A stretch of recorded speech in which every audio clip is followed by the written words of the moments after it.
So let's get the hard part out of the way. I am a Republican. But tonight, I stand here as an American that cares more about the future of this country than the future of Donald Trump. An American that cares more about the future of this country than the future of Donald Trump.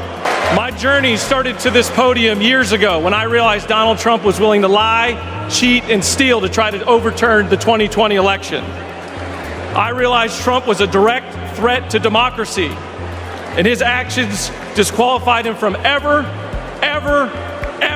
stepping foot into the Oval Office again. So, look, all I want to do is this. I just want to find 11,780 votes, which is one more than we have, because we won the state. Mr. Secretary, was the president here asking you for exactly what he wanted?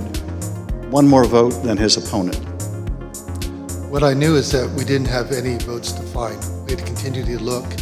We investigated, like I just shared the numbers with you. There were no votes to find. That was an accurate count that had been certified.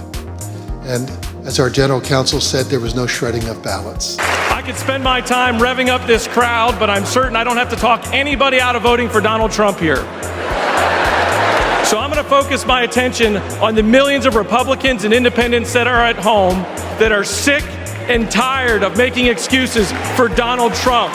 If Republicans are being intellectually honest with ourselves, our party is not civil or conservative.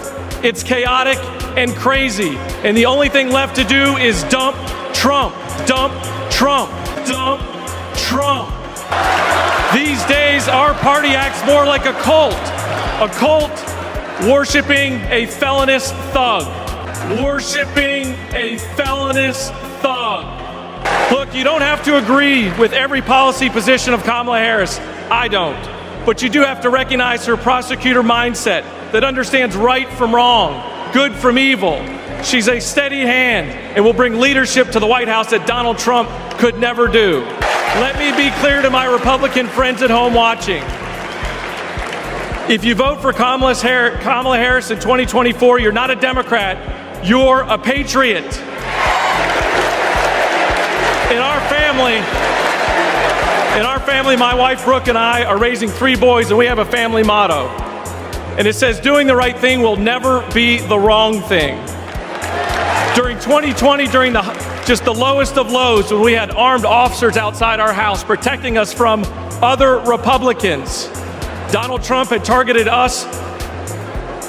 My son came downstairs, and he handed me this coaster that I'd given him years before at a father-son retreat for our church. And he said, hey, Dad, doing the right thing will never be the wrong thing. Stay strong. To my fellow Republicans at home that want to pivot back towards policy, empathy, and tone, you know the right thing to do. Now let's have the courage to do it in November. Thank you, and God bless you.